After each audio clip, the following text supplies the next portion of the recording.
செய்திக்கு நேராக கடந்து போவோம். யோவான் புஸ்தகம் 11வது அதிகாரம் 1வது வசனம் 2வது வசனத்தை வாசிக்க கேட்டோம். மரியாளும் அவன் சகோதரராகிய மார்த்தாளும் இருந்த பெத்தானியா கிராமத்தில் உள்ளவனாகிய லாசரு என்னும் ஒருவன் வியாதிப்பட்டிருந்தான். கர்த்தருக்கு பரிமள தைலம் பூசி தன் தலைமயிரால் அவன் பாதங்களை துடைத்தவள் அந்த மரியாளே அவருடைய சகோதரனாகிய லாசரு கர்த்தர் நாமத்துக்கு ஸ்தோத்திரம் சொல்லிக்கிறேன். லாசரு எப்பயுமே ஆண்டவராய் இயேசு கிறிஸ்து இந்த பெத்தானியாவில் இருக்கிற மார்த்தாள் மரியாள் அவருடைய சகோதரன் லாசரு அவங்க வீட்டுக்கு தேவன் எப்பயுமே அந்த ஊழியெல்லாம் முடிச்சார்னா அந்த பெத்தானியா பக்கம் போனார்னாக்கா அங்கே போய் கொஞ்ச நேரம் அவர் அமர்ந்து அவர்களோடு பரிமாறிக்கொண்டிருப்பார், பேசிக்கொண்டிருப்பார். அப்படிதான் கர்த்தர் நாமத்துக்கு ஸ்தோத்திரம். அவர் மிகவும் நேசித்த ஒரு நல்ல குடும்பம். அந்த மரியாளும் மார்த்தாளும் எப்பொழுதுமே தேவனிடத்தில் ஜெபித்தும் துதித்தும் எப்பொழுதுமே தேவனை போற்றி கொண்டும் இருப்பார்கள். லாசரும் அப்படியே செய்வான். அந்த மாதிரி இருக்கும் பொழுது ஆண்டவராய் இயேசு கிறிஸ்து வெளியில் ஊழியத்துக்காக வேண்டி அவர் போயிட்டார். அப்படி இருக்கிற ஒரு சூழ்நிலையில் லாசருக்கு விலகினம் வந்துட்டு அது என்ன வியாதின்னு யாராலையும் கண்டுபிடிக்கவும் முடியலை. அப்படி வியாதி கண்டுபிடிக்க முடியாமல் இருக்கும் பொழுது இவங்க அக்காவும் தங்கையும் ரொம்ப அங்கலாய்த்து கண்ணீர் விட்டு கதறாங்க. என்னடா பண்ணுறது, இப்படி வேதனையோடு இருக்கிறானே, எப்பவும் பிழைப்பானா பிழைக்க மாட்டானா, இப்படி சாப்பிடாம தண்ணி இல்லாமல் ஒன்றும் இல்லாமல் இப்படி படுத்து கிடக்கிறானே அப்படின்னு சொல்லிட்டு சரி இதை என்ன செய்யலாம் அப்படின்னு சொல்லி யோசிக்கும் பொழுது தேவநாமத்துக்கு மகிமை உண்டாக வைக்கிறேன். 5வது வசனம் இயேசு மார்த்தாளிடத்திலும் அவருடைய சகோதரியினிடத்திலும் லாசரிடத்திலும் போதும். இதுல பாத்தீங்கன்னா எல்லாரையும் ஆண்டவர் நேசிப்பார். ஆண்டவர் இடத்துல பட்சபாதமே இல்லை. இருந்தாலும் பாத்தீங்கன்னா லாசர் வீட்டுல எப்ப பார்த்தாலும் துதிச்சுக்கிட்டே இருப்பார், ஆண்டவரை மகிமைப்படுத்தி கொண்டே இருப்பார். சிநேகிதர் தான் லாசர் ஆண்டவருக்கு சிநேகிதனா தான் நினைச்சாரு. அப்படி இருக்கும் பொழுது அவர் அவ்வளோ ஒரு நேசகரமா இருக்கும்போது அவர் அந்த குடும்பத்து மேல ஒரு அன்பா இருந்தார். ஆண்டவர் எல்லாரையும் நேசிக்கிறார், எல்லாருமே அன்பா இருக்கிறார். இங்க பிரத்யேகமா எழுதப்பட்டிருக்குது லாசர் குடும்பத்துல சகோதரனிடத்திலும் லாசரிடத்திலும் தேவன் அன்பா இருந்தார். 3வது வசனம் வாசிக்கலாம். அப்பொழுது அவனுடைய சகோதரிகள் ஆண்டவரே நீ சிநேகிக்கிறவன் வியாதியா இருக்கிறான் என்று சொல்ல அவரிடத்திற்கு ஆள் அனுப்பினார்கள். அல்லேலூயா, கர்த்தருக்கு ஸ்தோத்திரம்.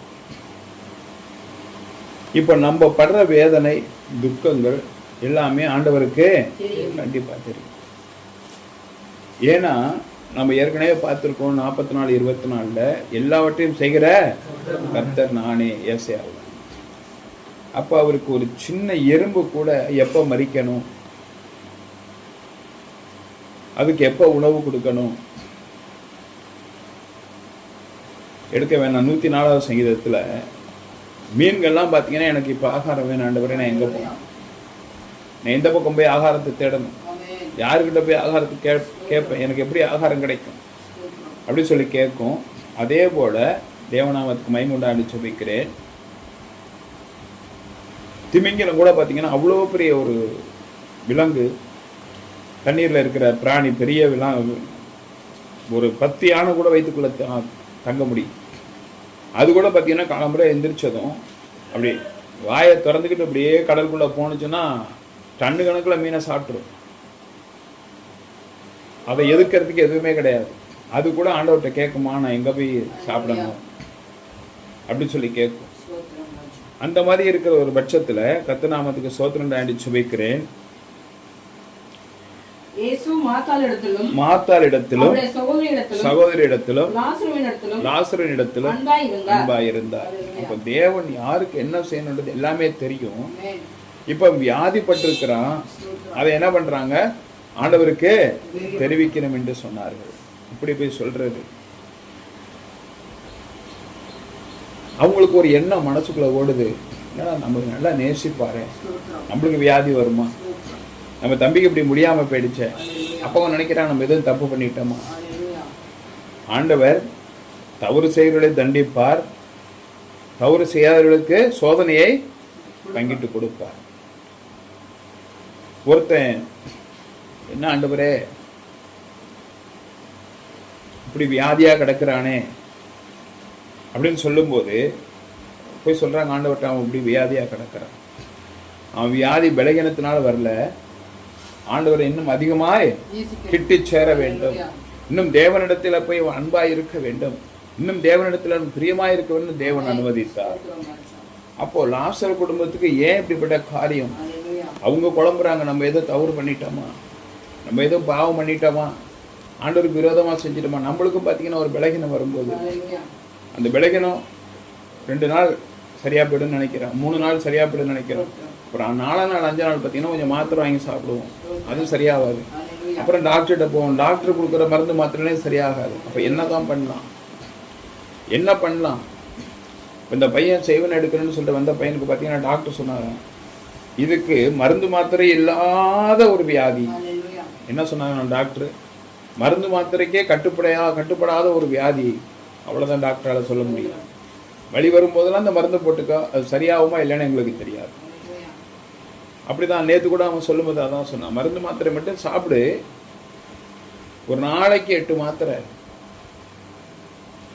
வலி வரும்போது சாப்பிட்டீங்கன்னா வலி இருக்காது, ஆனால் சைடு எஃபெக்ட் வரும், அந்த மாதிரி பார்த்துக்கோ. இது குணப்படுத்த எங்களுக்கு தெரியலை, ஆனால் உயிருக்கு ஒன்றும் ஆகாது. அவன் என்ன நினைக்கிறான், இப்போ படுத்த படுக்கை ஆகிடுவோமா, நம்மளுக்கு ஏதாச்சும் பலகீனம் வந்துடுமா, நம்மளுக்கு ஏதாச்சும் நாசம் மோசம் வந்துடுமா அப்படிங்கிற ஒரு கணக்கில் அவன் இருந்துட்டு இருக்கிறான். இப்போ அதே மாதிரி பார்த்தீங்கன்னா ஆண்டவராக இயேசு கிறிஸ்து அந்த குடும்பத்து மேலே ரொம்ப அன்பாக இருக்கார், இவ்வளோ பாசமாக இருக்கார், இவ்வளோ நேசமாக இருக்கிறார்.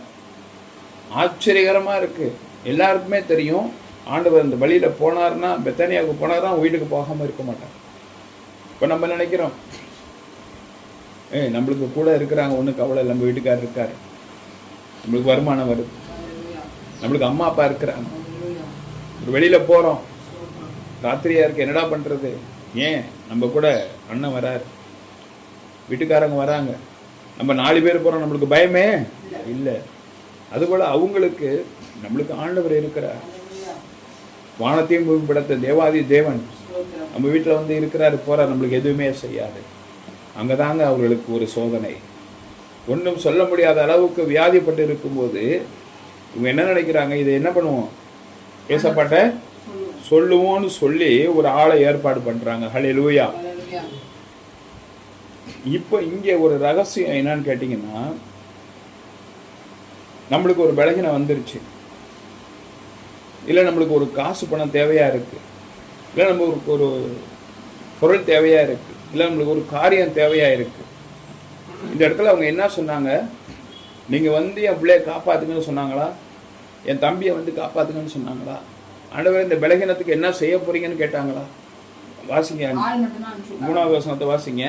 அப்பொழுது அவனுடைய சகோதரிகள், ஆண்டவரே நீ சிநேகிக்கிறவன் வியாதியா இருக்கிறான் என்று சொல்ல அவரிடத்திற்கு ஆள் அனுப்பினார்கள். அவ்வளவுதான், ஒரே வார்த்தை அவருக்கு தெரியப்படுத்தினா போதுங்க. இன்னைக்கு நம்ம ஆண்டவரை கேட்குறோம், ஆண்டவரே இந்த மாத்திரை தின்னவா, அந்த மாத்திரை சாப்பிடவா, ஆஸ்பத்திரிக்கு போவா, எல்லார்கிட்டையும் கேட்போம். ஆண்டவர்கிட்ட என்ன பண்ணுவோம், ஒரு விண்ணப்பம் வைப்போம், இந்த மாத்திரை சாப்பிடமா, ஏசப்பா இந்த மாத்திரை சாப்பிட்ற ஆசீர்வதிங்க, ஏசப்பா இந்த பலகீனம் வந்துருச்சு, நான் கட்டு போட போறேன், என்னோட கூட வாங்க, ஏசப்பா மருத்துவமனையில் என் வீட்டுக்காரர் இருக்கிறாரு, அவருக்காண்டி நான் போறேன், காப்பாத்துங்க. ஆனா அந்த மருத்துவமனைக்கு போறதுக்கு முன்னாடி ஆண்டவர்கிட்ட என்ன பண்றது இல்லை, தெரிவிக்கிறது இல்லை. இவங்க தெரிவிச்சா போதும், மற்ற எல்லாம் கர்த்தர் பார்த்து கொள்வார். ஏன்னா சரி பண்ண போறது அவரு, நம்மளை ஆசீர்வதிக்க போறது அவரு, நம் தேவையில சந்திக்க போறது அவரு. அவருக்கு எல்லாமே தெரியல, எல்லாமே தெரியும் அவருக்கு. அதனால இவங்க தீர்க்கமா ஒரு முடிவு பண்ணாங்க, இதை ஆண்டவர்கிட்ட சொன்னா போதும், இந்த ஒரு வார்த்தையை நம்ம சொன்னா போதும், மற்றதெல்லாம் அவரே பார்த்து கொள்ளுவார். அது அவங்களுக்கு தெரியுது. நம்மளும் இன்னைக்கு என்ன பண்றோம், இங்க கொண்டு காமிக்கலாமா, அங்க கொண்டு காமிக்கலாமா, இந்த காரியம் நடக்கவே மாட்டேங்குதே, ஒன்று செஞ்சு பார்ப்போம். இயேசு ஒரு பக்கம் இருக்கட்டும், இயேசு ஒரு பக்கம் இருக்கட்டும், அவர்கிட்ட சொல்லுவோமா, இங்கே ஓடி பார்ப்போமா, தெரிஞ்சவன்கிட்ட கேட்போமா, அவங்க ஏதாச்சும் ஒரு சொல்யூஷன் சொல்ல மாட்டாங்களா, அவங்க நம்மளுக்கு ஒரு ஐடியா கொடுக்க மாட்டாங்களா, இந்த மாதிரி நம்ம செஞ்சு பார்ப்போம். பழமொழி ஒன்று சொல்லுவாங்க, 4 பக்கம் கல் அறிவோம், எந்த பக்கம் ஏதாச்சும் நம்மளுக்கு காய் வரும். நம்ம அப்படிதான் இன்னைக்கு ஓடிக்கிட்டே இருக்கிறோம். ஆனா இவங்க ஒரே ஒரு வார்த்தை, ஒரே ஒரு குறிக்கோள் நினைச்சாங்க, ஆண்டவர்கிட்ட தெரியப்படுத்துவோம். அதுக்கு அவங்க எதுவுமே கேட்கல. ஆண்டவர்கிட்ட இப்படி சொல்லுவோம், அப்படி சொல்லுவோம், நாங்க ஆஸ்பத்திரி கூட்டு போறோம், எங்க நாங்க ஆஸ்பத்திரி கூட்டு போட்டுமா, சரி ஏசப்பா வர அப்படி வரட்டும், நம்ம கொண்டு போய் ஒரு பெட்ல சேர்த்துருவோம், இல்லைன்னா ஒரு நாட்டு மருந்து வாங்கி கொடுப்போம். வியாதிப்பட்டு கிடக்குறாங்க, 2 பேரும் கண்ணீர் விட்டு அழுகுறாங்க, ஆனா எங்கேயும் கொண்டு போகவே தேவனை நம்பி இருக்கிறார், ஆண்டவராய் இயேசு கிறிஸ்துவை நம்பி இருக்கிறார்கள். என்ன நடந்தாலும் அவரு பார்த்துக் கொள்வார். எது நடந்த, ஏன்னா அவரு தான் அந்த வியாதியை அனுமதித்திருக்கிறார். அப்படின்னும் போது அவருக்கு தெரியாம அவர் அனுமதிக்கிறாரோ அனுமதிக்கிறையோ, நம்மளுக்கு உண்டான பாவத்தின் நிமித்தம், நம்மளுக்கு கிரிய நிமித்தம் நமக்கு வந்தாலும் அவருக்கு தெரியாம இந்த காரியம் நடக்கவே இல்லை. அவருக்கு தெரியாம இந்த ஒரு காரியம் நடைபெறவே இல்லை. அப்ப இது அவருக்கு கண்டிப்பா தெரியும். அதனால நம்ம தெரியப்படுத்துவோம் என்று சொல்லி அவர்கள் காத்திருக்கிறார்கள். தேவநாமத்துக்கு மகிமை உண்டாக என்று ஜெபிக்கிறேன். 6வது வசனம். அவன் வியாதியா இருக்கிறதற்காக, அவன் வியாதியா இருக்கிறதற்காக அவர் கேள்விப்பட்ட பொழுது, அவர் கேள்விப்பட்ட பொழுது, அவன் வியாதியா இருக்கிறதாக அவர் கேள்விப்பட்ட பொழுது தாம் இருந்த இடத்திலே இன்னும் 2 நாள் தங்கினார். இந்த இடத்துல நல்ல ஆழமா சிந்திச்சு பாருங்க. நம்ம இன்னைக்கு விலகின வந்துருச்சு, பாசிட்டிவ் சொல்லியாச்சு, நம்ம ஆண்டவர்கிட்ட சொல்லிட்டு நம்ம என்ன பண்றோம், மருந்து மாத்திரை எடுத்துக்கிட்டோம், டாக்டர்கிட்ட போயிட்டோம், அங்க போயிட்டோம், இங்க போயிட்டோம், ஏதாவது ஒரு வழியில சுகமாயிடணும். ஏசப்பா ஒரு பக்கம் இருக்கட்டும், டாக்டர்கிட்ட போய் சரியாகல, சரி பாஸ்டர்கிட்ட சொல்லியாச்சு, பாஸ்டர் தான் ஒரு பக்கம் இருக்கட்டும். மேல் வீட்டு பாட்டி சொன்னாங்க, பக்கத்து வீட்டில் உள்ளவங்க சொன்னாங்க. அவர்கள் பார்வோன் விரட்டும் பொழுது வரணும்னு சொன்னா வேற வழியா என்ன பண்ணிருக்கணும், ஆண்டவர் கொண்டு வந்திருக்கலாம், வேற வழியா கூட்டு வந்திருக்கலாம். இவர்களுக்கு ஒரு உணர்வடையணும், தேவன்னா யாருன்னு தெரியணும். அப்போ மோசைக்கு ஒரு ஆலோசனை வருது, இப்படியே போயிடுவோம், ஐயோ துரத்திட்டு வராங்களே, நம்ம இந்த கடலை தாண்டி எப்படி போறது, நம்ம எப்படி இந்த கடலை தாண்டி போகணுமே, என்ன பண்ண போறோம் அப்படி சொல்லி இவங்க தவிச்சுக்கிட்டு இருக்கும் போது, கர்த்தர் நாமத்துக்கு ஸ்தோத்திரம், என்ன பண்ணலாம் அப்படின்னும் போது ஆண்டவர்கிட்ட உடனே கேட்கிறான். ஆண்டவர் சொன்னார், கையில இருக்கிற கோலை நீட்டு, கையில இருக்கிற கோலை நீட்டுன்னு தான் சொன்னாரு. செங்கடல் பிளக்க போது நடந்து போங்க, எதுவுமே சொல்லல. அதான் தேவன். ஒரு வார்த்தை சொன்னா அதை மட்டும் தான் கேட்கணும். நம்ம அதை காதிலே வாங்கறது இல்லை. நம்ம இப்படி செஞ்சதுனாலதான் வருதுன்னு இவங்க வேறுங்கன்னு சொல்றாங்க. தேவநாமத்துக்கு மகிமை உண்டான்னு சொல்லி கர்த்தர் சொல்லுகிறார். அப்ப அங்க இருக்கிற ஜனங்க எல்லாரும் நிக்கிறாங்க, பின்னாடி படைகள் வந்துகிட்டு இருக்கு, இவன் கோல் எடுத்து காமிக்கிற, எல்லாரும் கேட்கறாங்க, என்ன குச்சி எடுத்து காட்டுற, எல்லாம் துரத்திட்டு வரையான், சாவ போறையான், கொஞ்ச நேரம் பொறுமையாயிரு. நம்ம காத்து இருக்கிறதே இல்லை. அல்லேலூயா. கர்த்தருக்கு காத்திருக்கிறவர்களோ புதுபலன் அடைந்து சட்டைகளை விரித்து கழுகுகளை போல உயர உயர பறப்பார்கள். நம்ம அதை செய்யறதே இல்லை. இன்னைக்கே நடக்கும். அதெல்லாம் கிடையாது, இவங்க சொல்றதெல்லாம் கிடையாது. தொண்டைக்கு உட்கார்ந்து இருக்க முடியாது. தேவன் நல்லவராகவே இருக்கிறார். அதை காமிச்சதுமே அப்படியே செங்கடல் 2ஆ பிளந்துச்சு. பிளந்ததுக்கு அப்புறம் மோசஸ் சொன்னா, எல்லாரும் இதில் இறங்கி போங்க. ஐயோ தண்ணி மேலே வந்துடும் சொன்னாலும் என்ன பண்றது இல்லை, கேட்க தண்ணி அப்படியே மதில் சோறு மாதிரி நிற்கிது 2 பக்கத்துலையும். கரெக்டாக பார்த்தீங்கன்னா 2 பக்கத்துலையும் பார்த்தீங்கன்னா 1 கிலோமீட்டர் பக்கத்துக்கு தண்ணி உயர்ந்து நிற்கிது. இறங்கிறது கால் வைக்கிறாங்க. அங்க பார் வெட்டாந்தரையா இருக்கு, நடந்து போ. எல்லாரும் அதுல காலை வச்சு நடந்து வர்றாங்க. ரெண்டு பக்கம் தண்ணி ஊத்திருமோ. ஒரு கடலை பிளந்து தரையை வெட்டாந்தரமே ஆக்குற ஆண்டவர் அற்புதங்களை இன்னும் நம்மளை காண செய்ய மாட்டாரா? பாதி கால் வச்சுட்டு திரும்பி பாத்துக்கிறாங்க. தண்ணி ரொம்பிருமா? அவன் வந்துருவானா? சுத்தி போறதுக்கெல்லாம் வந்துருவான்னு தெரிஞ்சுதான் ஆண்டவர் அந்த செங்கடலை கலக்க வைத்தார். கரெக்டா அந்த செங்கடல் பாத்தீங்கன்னா 2.5 கிலோமீட்டர், 2 கிலோமீட்டர் சம்திங். அதுக்குள்ள போய் நடந்துடலாம். அவன் வரத்துக்கு இன்னும் ஒரு 30 கிலோமீட்டர் வரணும். அதுக்குள்ள தாண்டி போயிடலாம். அவங்க குதிரையில வந்தான்னா, எதுல வந்தானா, பிசாசு நம்மளை எப்படி வேணாலும் துரத்துவான். தேவன் சொன்ன வார்த்தையை மட்டும் நம்ம செய்யணும். இல்லை, நான் இப்படி செஞ்சதுனாலதான் எனக்கு இப்படி ஆயிடுச்சு. நேத்தாதான் அவங்ககிட்ட சொன்னேன், நீங்க யாராச்சும் வச்சு செய்வனை எடுத்துக்கோங்க, எனக்கு தெரியாது. அல்லேலூயா. தேவநாமத்துக்கு மைமுண்டாண்டு ஜெபிக்கிறேன். ஐயோ இல்லைண்ணே கோச்சுக்காதீங்க, இன்னொரு 10 நாள் ஆகுமான்னு தான் நாங்கள் கேட்டோம். இப்போ ஓரளவுக்கு நடந்துக்கிட்டு இருக்கிறதே நீங்கள் உங்கள் காலில் விழுற வந்துடுங்க. அப்போ நீ கர்த்தருடைய வார்த்தையை கவனமாய் கேட்கணும். இவங்க சொல்லியாச்சுங்க, ஆண்டவர்கிட்ட சொல்லியாச்சு இந்த மாதிரி வியாதியா இருக்கிறாங்க. அவர் அந்த குடும்பத்தை எப்படி நினைக்கிறாருங்க? அன்பா இருக்கிறார். இன்னைக்கு உன் மேல என் மேல தேவன் அன்பா இருக்கிறாரு, உனக்கு தெரியல. அதனாலதான் நம்மளை இங்கே கொண்டாந்து வச்சிருக்கிறாரு. நம்மள மருத்துவமனையில கொண்டு போய் போடல. ஒரு பலகீனம் அதோட நடக்க வைக்கிறாரு. படுத்த படுக்கையா கொண்டு போடல. இன்னைக்கு இந்தியா முழுவதும் எடுத்துக்கலாம், உலகம் முழுவதும் எடுத்துக்கலாம், தமிழ்நாட்டில் எடுத்துக்கலாம். தஞ்சாவூர்ல உள்ள மருத்துவமனையில பார்த்தா மெடிக்கல் காலேஜில் மட்டுமே மறுபடியும் பார்த்தீங்கன்னா 380 பெட்டு புதுசாக கட்டியிருக்கிறாங்க.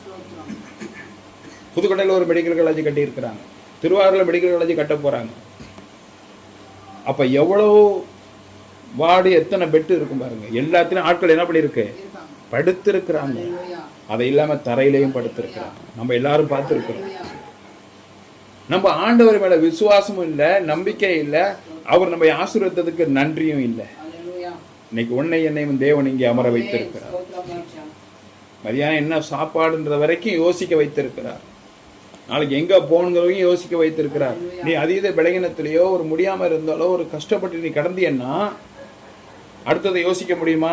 இன்னைக்கு தேவன் நம்ம யோசிக்க வைத்திருக்கிறார். எல்லாத்தையும் நம்ம செஞ்சு ஆசீர்வதிப்போம். நம்ம பிள்ளை எப்படியாச்சும் காப்பாற்றுவோம். ஆண்டவர்கிட்ட 3 காரியம் இருக்கு. தவறு செய்தவர்களை திருத்த வேண்டும் என்று சொல்லி ஒரு தண்டனை, தொடர்ந்து தவறு செய்தவர்களை அவர்கள் திருந்தவே மாட்டார்கள் என்றால் மரணத்துக்கு ஒப்புக் கொடுக்க வேண்டும் என்ற ஒரு தண்டனை, 3வது அவர்கள் இன்னும் அதிகமாய் நம்ம சேவிக்க வேண்டும், ஊழியத்தை செய்ய வேண்டும் என்கிற ஒரு தண்டனை. இப்படி 3 காரியத்தை தேவன் எப்பொழுதுமே வைத்திருக்கிறார். இன்னைக்கு நம்ம வர்றதெல்லாம் பார்த்தீங்கன்னா இன்னும் அவர் அதிகமாக சேவிக்கணும், நம்ம வணங்கணுங்கிறதுக்கு தான் சில சின்ன சின்ன காரியங்கள் வருது, சின்ன தடுமாற்றங்கள் வருது. அல்லேலூயா. நம்ம அதை நினைக்கிறது இல்லை.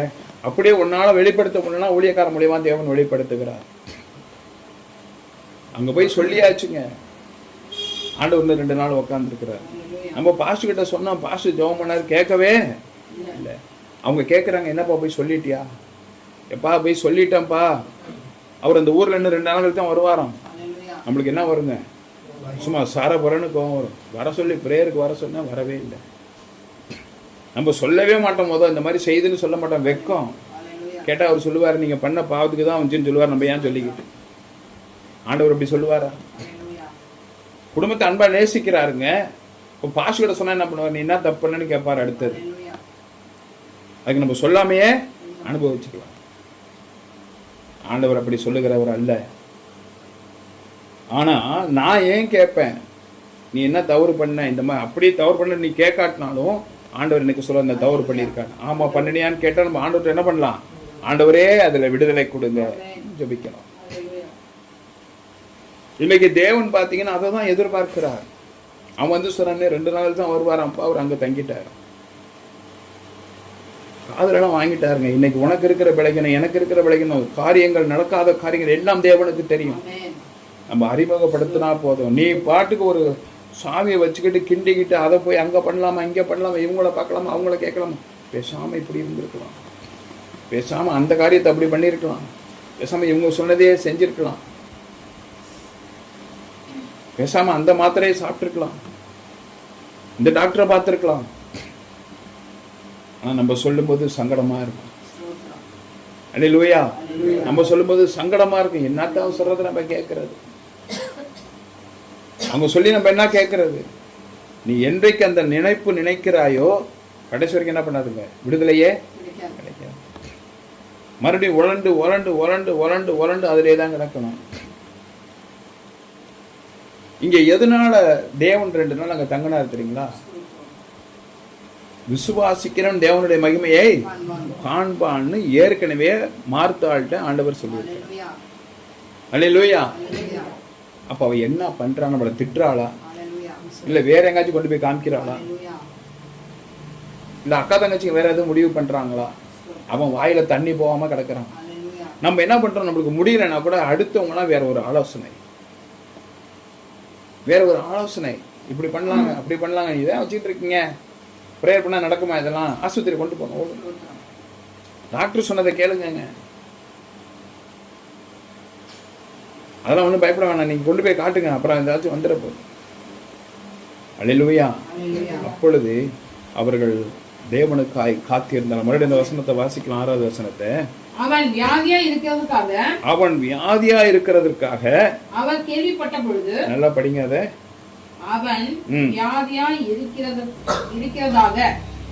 அவன் வியாதியா இருக்கிறதாக அவர் கேள்விப்பட்ட பொழுது, நல்லா கேளுங்க, நல்லா ஒரு ஆழமா அதை வாங்குறாரு உள்ளக்க. இவருக்கு தெரிஞ்சிருச்சுங்க முன்னாடியே அவன் வியாதியா போயிட்டான். அவன் வியாதியா இருக்கிறதாக கேள்விப்பட்ட பொழுது, அல்லேலூயா, அவர் இருந்த இடத்திலே பாத்துக்க. நம்மளா என்ன சொல்லிருக்கோம்? எவ்வளவு துமுறு இருக்கும். நம்ம சொல்லி இருக்கிறோம்.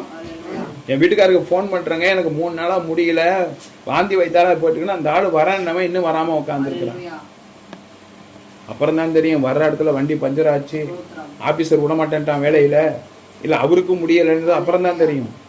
ஆனா தேவன் இங்கே ஒரு காரியத்தை முன்குறித்தார் என்றால் அதுல ஒரு அர்த்தமும் ஒரு அடையாளமும் இருக்கும். அல்லேலூயா. நம்ம என்ன பண்றோம்? அதை ஜீரணிக்கிறதே இல்லை, அதை ஏற்றுக்கொள்றதும் இல்லை.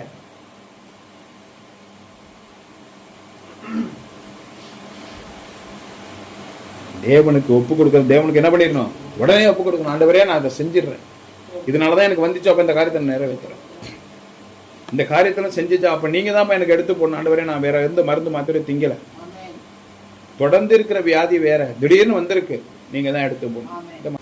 11வது வசனம். அவர் தான் ஆண்டவராய் இயேசு கிறிஸ்து. இன்னைக்கு நம்ம எல்லா காரியத்தையும் அப்படிதான் முன்குறித்து வைக்கணும். வாசிங்க. இவைகளை அவர் சொல்லிய பின்பு அவர்களை நோக்கி, நம்முடைய சிநேகிதனாகிய லாசரு நித்திரை அடைந்திருக்கிறான், நான் அவனை எழுப்பப் போகிறேன் என்றார். அல்லேலூயா. கர்த்தர் நாமத்துக்கு ஸ்தோத்திரம். முதல்ல என்ன சொல்லிட்டாரு? 2 நாள் அங்க இருக்கிறேன்ட்டாரு. 2 நாளைக்கு அப்புறம் இந்த வார்த்தையை சொல்றாருங்க. அப்ப அவன் வியாதியா இருந்தவன் இப்ப என்ன சொல்றாருங்க? என்ன நித்திரை? என்ன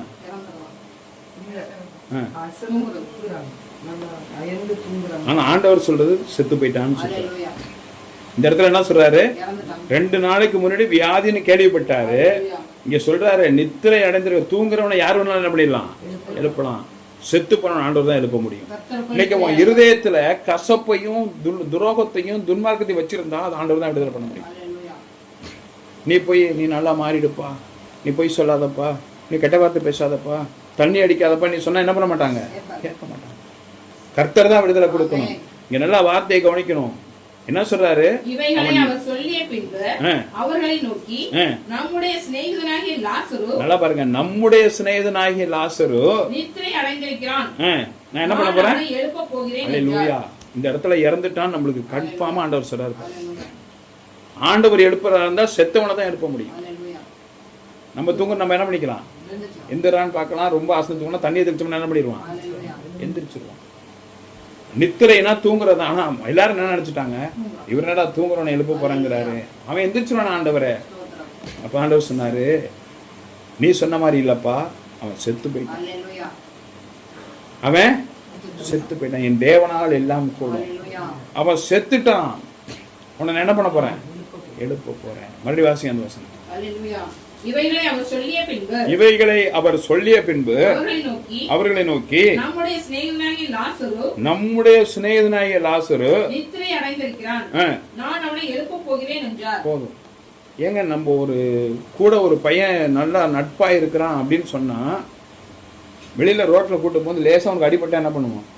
வாடா ஆஸ்பத்திரிக்கு, வாடா டாக்டர்கிட்ட கொண்டு போய் காமிப்போம். கையில் பணமே இல்லைடா, வீட்டில் சாப்பாடே இல்லை, எவ்வளோடா வேணும், என்கிட்ட இவ்வளோ பணம் இருக்கடா இருந்தால் வச்சுக்க, எவ்வளோ தவிப்போம். அல்லேலூயா. இந்த இடத்துல அவன் முடியலன்னு கேள்விப்பட்டதுக்கப்புறம் ஆண்டவர் சிநேகிதாங்கிறாரு. வானத்தையும் பூமி கொடுத்த தேவன் 2 நாள் அங்கே தான் இருக்கும். ஏன்னா அவங்க பகல்லையே இடர்கள் அடைஞ்சுட்டாங்க. அல்லேலூயா. பகல்லையே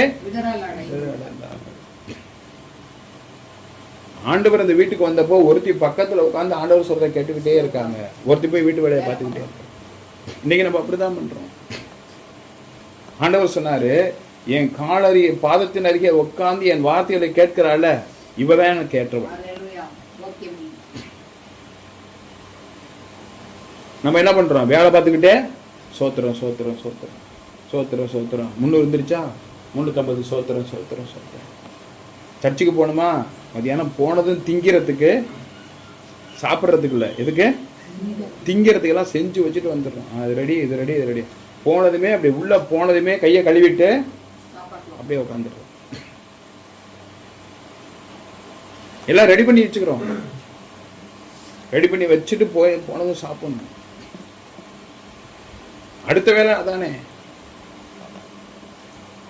தேவன் நம்மை ஒவ்வொரு நாளும் கண்காணித்துக் கொண்டே இருக்கிறார். நம்மளோட காரியங்களை அவர் முன்னடக்கையும் பின்னடக்கையும் நம்மளோட எல்லாவற்றையும் அவர் கண்காணிக்கிறார். எப்ப நம்முடைய சிநேகிதம் பாவேன். அப்ப யாராச்சும் ஆண்டவர்கிட்ட சிநேகிதன் சொல்றீங்க, முடியாம இருந்தா 2 நாளைக்கு முன்னாடியே சொன்னாங்க அவன் முடிகிறேன்னு சொல்லிட்டு மறுபடியும் உட்காந்துட்டு இன்னைக்கு போய் செத்து போயிட்டாங்கிறீங்க அப்படி நம்ம என்ன பண்ணுவோம்? கேட்போம். பகலுக்கு 12 மணி நேரம் இந்த வெளிச்சத்தை கொடுக்கும்போது இரவுக்கு 12 மணி நேரம் கொடுக்குறான். நீ பகல்ல வெளிச்சத்தோட இருக்கிற இல்லையா? அப்ப இரவுல எப்படி இருக்கணும்? உன் மனசு என்ன பண்ணணும்? வெளிச்சமா இருக்கணும். உன்ட்ட இல்லையே. அப்ப இவ தலைமையில பாதத்துல தைலத்தை ஊத்தி தலைமையிலால தொடச்சி அவரோட செய்தியெல்லாம் கேட்கணும்னு உட்கார்ந்தா. இவ போய் என்ன பண்ற? உள்ள போய் வேலை பார்த்துக்கிட்டு. இன்னைக்கு சபையில நீ ஆண்டவரோட வார்த்தையை கேட்கறியா இல்ல வேற ஏதாச்சும் பண்ணிட்டு இருக்கிறியா? சபைக்கு வர சொன்னா 4 நாளைக்கு வர்றது, ஒரு 2 வாரம் வர்றது, 2 வாரம் வராம இருக்கிறது, கேட்டா பொய் சொல்றது, சும்மா இருக்கும்போதே மயக்கம் வருது, சும்மா இருக்கும்போதே வாந்தி வருது, சும்மா இருக்கும்போதே எனக்கு என்னமோ பண்ணுது. இப்போ போய் பார்த்தா வீட்டுல பாத்தீங்கன்னா வேற காரியம் நடந்துட்டு.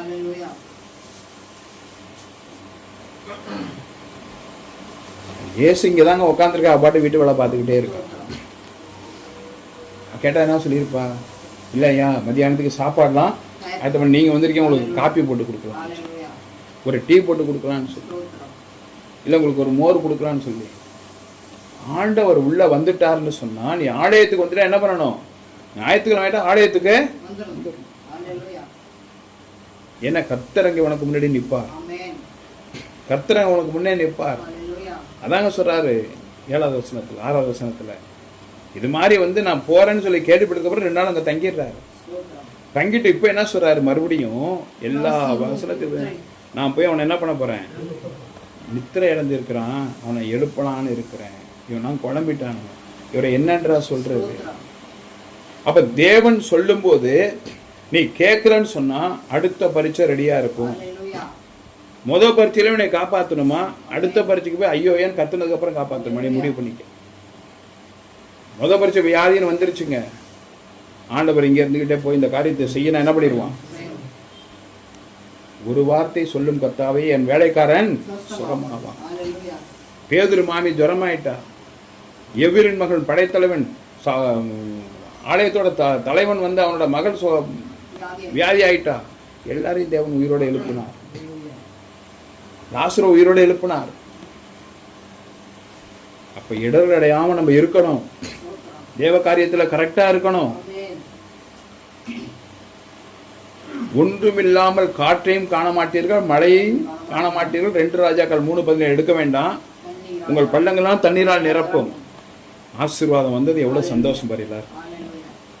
இப்ப இங்க ஆண்டவர் சொல்றாரு, நல்லா இருப்பேன், 3 வேளை நல்லா சாப்பிடுவேன், நல்லா தூங்குவேன், எல்லாம் பண்ணுவேன். ஆனால் நோய் உனக்கு சூப்பராக வந்துடும். Hallelujah. இப்போ எல்லாரும் டொய் அப்படின்னு ஆயிடுச்சு. அல்லேலூயா. காற்றையும் காண மாட்டீர்கள், மழையும் காண மாட்டீர்கள், பள்ளங்கள் எல்லாம் தண்ணீரால் நிரம்பும்போது சந்தோஷம். நீ நல்லா கறிமீனே தின்னு, 3 வேளையும் பிரியாணியே சாப்பிடு, கார்லயே போயிட்டு வா, உனக்கு நோய் என்ன பண்ணும்? வரும். காற்றையும் காணாமல், மழையும் காணாமல், வெயில் அலையாமல், மழையில நனையாம உனக்கு நோய் வரும். அதாங்க தேவன், எல்லாவற்றையும் செய்கிற கர்த்தர், நானே உன் பரிகாரியான கர்த்தர். Hallelujah. மறுபடியும் 2 நாள் தங்கிட்டாருங்க. தங்கிட்டு 3ஆம் நாள் போனார் பாருங்க. அவன் செத்து அங்க இருக்கிறான், மார்த்தாள் வீட்டில் உட்காந்துருக்கான். Hallelujah. வந்துட்டார் அங்கேருந்து. ஸ்தோத்திரம். ஊருக்குள்ள வந்ததுமே, என்னாண்டவரே நீ இருந்திருந்தீங்கன்னா என் பையன் என் தம்பி என்ன பண்ணியிருக்க மாட்டான், இறந்திருக்க மாட்டான். செத்து இருக்க மாட்டான்.